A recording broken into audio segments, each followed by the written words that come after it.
ஆணையமே கைப்பற்றி அவர்களே வந்து அதை திறந்து விடும் நடவடிக்கை எடுக்கணும்னு சொல்லி அப்ப இருந்துச்சு. அப்ப கருணாநிதி அவர்கள் எடுத்து விட்டார். சோ இது மாதிரி நிறைய விஷயங்கள் அவர் செய்த தவறுகள்.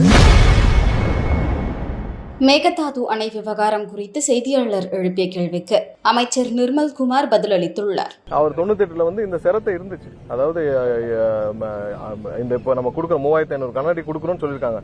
இதை ஏற்றுக்கொள்ளாமல் கர்நாடகா இருந்துச்சுனால் அந்த அணையின் இதை வந்து ஆபரேஷனை ஆணையமே கைப்பற்றி அவர்களே வந்து அதை திறந்து விடும் நடவடிக்கை எடுக்கணும்னு சொல்லி அப்ப இருந்துச்சு. அப்ப கருணாநிதி அவர்கள் எடுத்து விட்டார். சோ இது மாதிரி நிறைய விஷயங்கள் அவர் செய்த தவறுகள். நம்ம இருக்கிற ஒரே தீர்வு இல்ல நாங்க அதான் சொல்ல முடிச்சுக்கிறேன். இல்ல சட்ட ரீதியா நான் முடிச்சுக்கிறேன். நமக்கு இருக்கிற ஒரே ஆப்ஷன் உச்சநீதிமன்றம் மட்டும்தான். அது போக வேற என்னென்ன ஆப்ஷன் இருக்கோ அனைத்தையும் முதல்வர் ஆராய்ந்து விரைவாக அறிவிப்பார். ஏன்னா நம்ம உச்சநீதிமன்றம் அணுகிறது கண்டிப்பா அணுகுவோம். அது மட்டும்தான் ஒரே ஆப்ஷன்.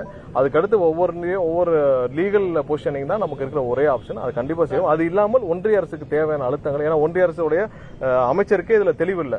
அவரே கர்நாடகாவுக்கு சப்போர்ட்டா கர்நாடகம் வந்து ஏன் கட்டக்கூடாதுன்னு பேசுறாரு. அவருக்கே இதுல புரியல. கடைசி வந்த 2018 தீர்ப்புலயும் என்ன சொல்லியிருக்குன்னு புரியல.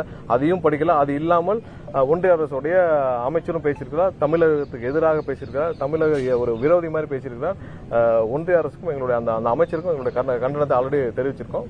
வேற மதிக்காமல் வந்து கர்நாடக அரசு வந்து சண்டித்தனம் பண்ணிட்டு இருக்கு. இதை வந்து பேச்சுவார்த்தை மூலமா வழிக்கு கொண்டு வரணும் அப்படின்னு சொல்லிட்டு தவக அரசு முயற்சி பண்றது வந்து மடமைத்தனம் அப்படின்னு சொல்லி சீமான் வந்து சொல்லியிருக்காரு. இல்ல நம்ம தான் சொல்லிட்டோமே. இதுல என்ன பொசிஷன் இருக்கு? நம்ம லீகலா உச்சநீதிமன்றம் மூலமாகத்தான் நம்ம அணுக முடியும்.